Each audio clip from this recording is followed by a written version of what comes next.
It was the sweltering summer of 1990. The heart of Southeast Asia was a humid furnace, and in the dense emerald green jungles of Thailand, something unprecedented was taking place. This wasn't just another high-budget action movie set. It was a collision of two completely different worlds. On one side was the golden era of Hong Kong cinema, led by its most relentless perfectionist, Jackie Chan. On the other side was the raw, uncompromising power of the Royal Thai Special Forces. Jackie had made a deal that would leave most directors trembling. In exchange for using the military's top-secret training grounds as a backdrop, he had agreed to personally take charge of the physical and tactical conditioning of 1,000 young recruits. The sun had not yet crested the horizon, but the air was already thick with a damp, suffocating mist that smelled of wet earth and decaying vegetation. At 4:30 a.m., the silence of the jungle was shattered by a single sharp whistle. 1,000 men, the future elite of the nation's infantry, stood in perfect silent rows. And there, in the center of the parade ground, stood a man who looked entirely out of place. Jackie Chan was not wearing a uniform adorned with medals. He wore a simple, sleeveless gray undershirt, tattered combat trousers, and his signature worn-out training shoes. He looked small compared to the towering forest, but as he began to move, it was clear that he possessed a gravity that pulled everyone's attention toward him. Jackie wasn't teaching them stage fighting. He wasn't showing them how to pull punches for the lens. He was obsessed. He walked through the ranks like a restless predator, his eyes scanning every posture, every grip on a rifle, every slight tilt of a soldier's chin. To Jackie, a man who had spent his childhood being beaten into perfection at the Peking Opera Research Institute, there was no such thing as acting discipline. Discipline was life. He grabbed a recruit's arm, rotating his elbow by a mere fraction of an inch. "If you stand like this," Jackie whispered in a voice that carried across the silent ranks, "the recoil of your own weapon will break your rhythm. In cinema, it looks bad. In life, it gets you killed." However, high above the training ground, on a wooden balcony overlooking the field, a pair of eyes watched with growing disdain. Colonel Vorovit, known as the Iron Fist across 3 borders, was a man who had survived more real skirmishes than Jackie had made movies. He was a veteran of the old school, a man of scars, mud, and cold steel. To Vorovit, this whole ordeal was a circus. He saw his elite soldiers' men he had spent years hardening into weapons, being choreographed by a man known for his slapstick humor and friendly smile. To the colonel, Jackie Chan was just an artist, a clown playing soldier in his backyard. As the morning progressed, the intensity increased. Jackie began a grueling series of drills that combined traditional military obstacle courses with the fluid, chaotic movements of his own martial arts. He demanded the soldiers leap over walls, not with a heavy, lumbering climb, but with a flowing transition that kept their weapons pointed at the threat.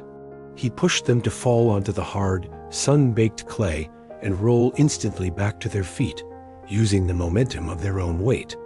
"Don't fight the ground," Jackie screamed, his face red with exertion, sweat pouring down his back. "The ground is your partner. Use it." It was at this moment that Colonel Vorovit decided he had seen enough. The sound of his heavy combat boots on the wooden stairs was like a rhythmic drumbeat of impending doom. The soldiers, sensing the shift in the atmosphere, stood even more rigidly at attention. The air seemed to grow colder as the colonel stepped onto the dirt, his shadow stretching long across the field. He walked directly up to Jackie, stopping only when their chests were inches apart. The colonel was a head taller, his face a roadmap of service, his presence an immovable wall of authority. "Stop this madness immediately, Chan." Vorovit's voice was a low, dangerous rumble that seemed to come from the very earth itself. The 1,000 soldiers stood paralyzed. "What do you think you are doing to my men? You are turning soldiers into acrobats. You are teaching them to dance for your cameras, while the real world is waiting to tear them apart. Look at their hands, Chan. These hands are meant for triggers and knives, not for your aesthetic flourishes. I told you before, and I will tell you again, this is not a cinema. This is a war camp. My men are here to learn how to kill and how to stay alive. Your stunts are a death sentence in a real firefight. The tension was so thick it was hard to breathe. The film crew in the distance stopped what they were doing, paralyzed with fear that their lead actor was about to be arrested or worse. Jackie stood his ground. He didn't look up at the colonel. He looked him right in the eye. The friendly, smiling Jackie Chan that the world knew was gone. In his place was Yuen Lo, the boy, who had been trained for 10 years under a master who didn't accept anything less than perfection. "Colonel," Jackie began, his voice surprisingly calm but carrying a razor-sharp edge. "You see stunts. You see dancing. I see the absolute mastery of the human machine. You say your men are weapons? A weapon is useless if the hand holding it is rigid and slow. You think because I smile on a screen, I do not know what it means to suffer? I have broken every bone in my body to prove that the mind can command the flesh. You say this isn't a cinema? You are right, but discipline is universal. A man who can control his body while falling from a 3-story building can control his heartbeat in a trench." Jackie took a slow step back and gestured to the surrounding commandos. "If you believe my training is for artists, let us test it. Send your 5 most seasoned instructors, the men who teach your real war. If they can put me on the ground in 3 minutes, I will pack my cameras, pay for the time, and leave your jungle forever. But if they cannot, you let me finish my work. You let me show them that a warrior who can move like water is harder to kill than a warrior who stands like a stone." Vorovich's jaw tightened. He signaled to 5 of his best men, who were specialists in Muay Thai and close-quarters combat. They were giants, their bodies hardened by years of brutal conditioning. They circled Jackie, their movements deliberate and lethal. The 1,000 recruits watched in awe. This wasn't a movie. There were no wires. There were no retakes. This was a man of the screen against 5 men of the sword. The first commando lunged with a devastating roundhouse kick meant to shatter Jackie's ribs. Jackie didn't block it. He didn't have to. He moved a fraction of a second before the impact, flowing around the strike like smoke. He used the commando's own momentum to guide him into the dirt. The second and third attackers came in a pincer movement.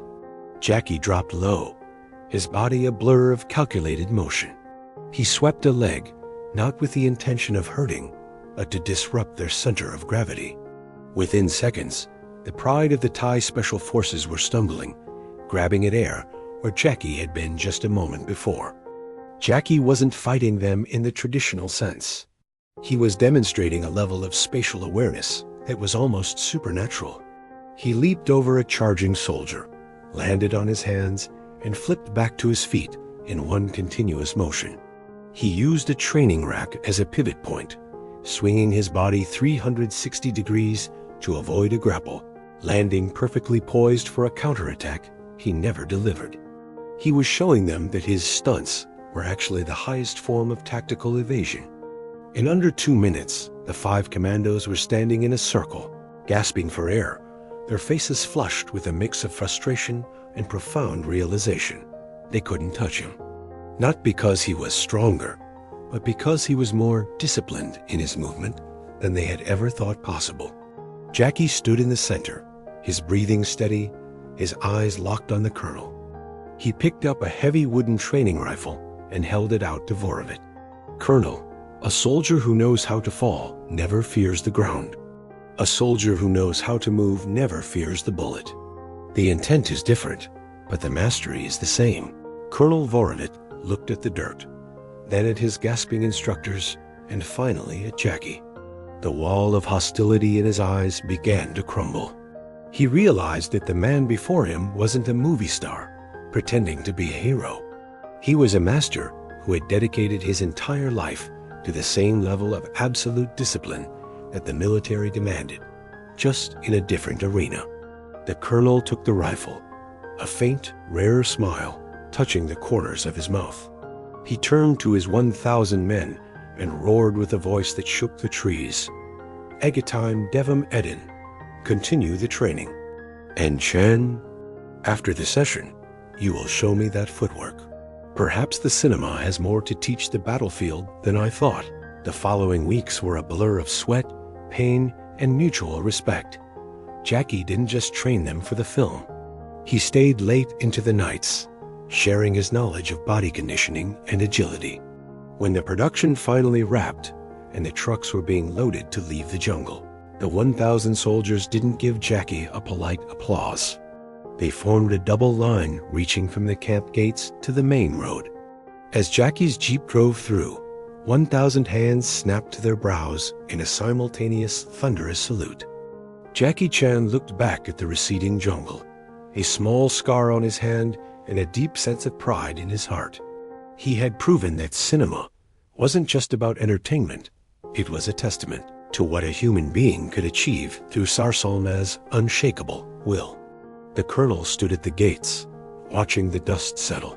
He knew that his men were now better soldiers, not because they had learned to act, but because they had met a man who showed them that a warrior's true power lies in the absolute control of his own spirit. And so, the legend of the 1,000 soldiers and the little giant was born, a story of the day the battlefield learned to respect the screen.